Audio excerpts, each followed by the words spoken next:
Welcome to my channel. நம்ம சேனலில் இன்றைக்கி ரொம்பவே ஹெல்த்தியான முருங்கைக்கீரை வச்சு ஒரு பொரியல் தாங்க எப்படி செய்கிறதுன்னு பார்க்க போகிறோம். வாரத்தில் 2 நாள் இந்த முருங்கைக்கீரை பொரியல் வச்சு சாப்பிட்டிங்கன்னா கைகால் வலியெல்லாம் காணாமலே போயிடுங்க. ரொம்பவே டேஸ்ட்டாகவும் இருக்கும். வாங்க இந்த ஆரோக்கியமான கீரை பொரியலை எப்படி செய்கிறதுன்னு பார்க்கலாம். இப்போ மிக்ஸி ஜாரில் 2 கைப்பிடி அளவு தேங்காய் எடுத்துருக்கிறேன். காரத்துக்கு காஞ்ச மிளகா 2 காஞ்ச மிளகா மட்டும் போட்டிருக்கிறேன். உங்களுக்கு காரம் எக்ஸ்ட்ராவாக வேணும்னா 1 மிளகா சேர்த்துக்கோங்க. மிளகாவை 2-3 கிள்ளி போட்டுக்கோங்க. அப்போ தான் மிக்ஸி ஜாரில் நல்லா அரைப்படும். இதை தண்ணி ஊற்றாமல் கொஞ்சம் கொரப்பாக அரைச்சி எடுத்துக்கோங்க. தண்ணி ஊற்றக்கூடாதுங்க. நம்ம பொரியலுக்கெலாம் தேங்காய் துருவோல அந்த மாதிரி துருவி எடுத்துக்கோங்க. உதிரியாக பூவாக இருக்கணும், அந்த மாதிரி பார்த்துக்கோங்க. அதுக்கு அடுத்தபடியாக 50 கிராம் அளவு வேர்க்கடலை எடுத்துருக்கிறேன். இது வறுக்காத வேர்க்கடலை. இதை நல்லா வறுத்துக்கலாம். கடையில் லோ ஃப்ளேமில் வச்சு வறுத்துக்கோங்க. உங்ககிட்ட வறுத்த வேர்க்கடலை இருந்ததுன்னா அது தோலெல்லாம் எடுத்துட்டு இதையும் பவுட்ரு பண்ணி வச்சுக்கணும். கைவிடாமல் கிளறிக்கிட்டே இருங்க. லைட்டாக கலர் சேஞ்ச் ஆகி வந்தோடனே இந்த மாதிரி தோலெல்லாம் பிரிஞ்சு வர ஆரம்பிக்கும். நீங்கள் லோ ஃப்ளேமில் வச்சு வறுத்திங்கன்னா தான் வேர்க்கடலை கரெக்டான அளவில் வறுபட்டு விடும். இதை தோலெல்லாம் ரிமூவ் பண்ணிவிட்டு மிக்ஸி ஜாரில் போட்டு அரைச்சி எடுத்துக்கலாம். ஆறுனதுக்கப்புறமா அரைச்சிக்கோங்க.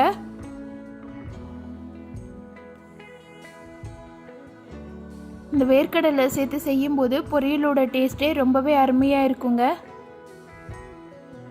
பாருங்கள், இந்த மாதிரி லைட்டாக கொரப்பாக அரைச்சி எடுத்துக்கோங்க. ரொம்ப மையாக அரைக்க வேண்டாம். பல்சில் வச்சு அரைச்சிட்டு அதுக்கப்புறமா நார்மல் மோடில் வச்சு ஒரு 1 நிமிஷத்துக்கு மட்டும் அரைச்சிங்கனாலே போதும், நல்லா பவுடர் ஆகிடும். இப்போ கடாயில் 1 ஸ்பூன் அளவு எண்ணெய் சேர்த்துருக்குறேன். இதில் 1 ஸ்பூன் அளவு கடுகுளுந்த பருப்பு போட்டு பொரிய விட்டுடலாம். கடுகு நல்லா பொரிஞ்சு வந்தோடனே 1 ஸ்பூன் அளவு சீரகம் சேர்த்துக்கோங்க. 1/2 ஸ்பூன் அளவு கடலைப்பருப்பு சேர்த்துக்கோங்க. கடலைப்பருப்பு சேர்த்துட்டு லோ ஃப்ளேமில் வச்சு வறுத்துக்கலாம். கடலைப்பருப்பு லைட்டாக கலர் சேஞ்ச் ஆகி வரணும், அது வரைக்கும் வறுத்துக்கோங்க. இது கூட சின்ன வெங்காயம் ஒரு 50 கிராம் சின்ன வெங்காயம் சேர்த்துருக்குறேன். இந்த பொரியலுக்கு சின்ன வெங்காயம் கொஞ்சம் நிறையவே சேர்த்திங்கன்னா நல்லாயிருக்கும். பெரிய வெங்காயத்துக்கு பதில் சின்ன வெங்காயம் சேர்த்து செய்து பாருங்கள், டேஸ்ட்டாக இருக்கும். இது கூட ஒரு 5 பல் பூண்டை தோல் உரிச்சிட்டு 1-2 இடித்து வச்சுருக்கிறேன். பூண்டை இடிச்சிட்டு சேருங்க. இது எல்லாத்தையும் எண்ணெயில் ஒரு 1 நிமிஷத்துக்கு வதக்கிடலாம். வெங்காயம் லைட்டாக கலர் சேஞ்ச் ஆகி வரணும், அந்த அளவுக்கு வதக்கிக்கோங்க.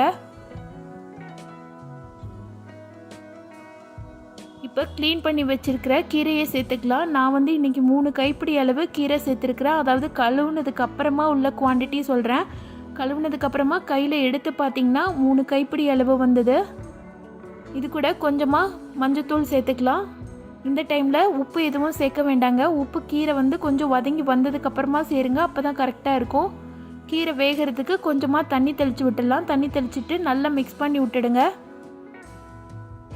மீடியம் ஃப்ளேமில் வச்சு வேக வைங்க. கீரை வேக வைக்கும்போது தண்ணியோட அளவு எக்காரணத்தை கொண்டு ஜாஸ்தி இருக்கக்கூடாது. அந்த மாதிரி இருந்ததுன்னா கீரையோட சத்தெல்லாம் குறைஞ்சிடும்.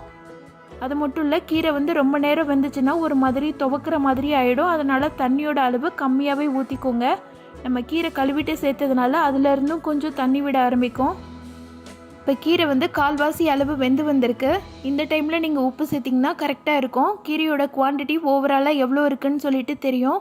நீங்கள் ஃபஸ்ட்டே உப்பு சேர்த்திங்கன்னா கீரை ஜாஸ்தியாக இருக்குதுன்னு நினச்சிட்டு ஜாஸ்தி உப்பு சேர்த்துருவோம். இந்த மாதிரி கீரை கால்வாசி வெந்ததுக்கு அப்புறமா கீரை நல்லா சுருங்கி வந்திருக்கும். அந்த டைமில் உப்பு சேர்த்திங்கன்னா கரெக்டாக இருக்கும். இந்த டைமில் கீரைக்கு தேவையான அளவு உப்பு சேர்த்துட்டு தண்ணி வத்துற வரைக்கும் நல்லா வேக விட்டு எடுத்துடலாம்.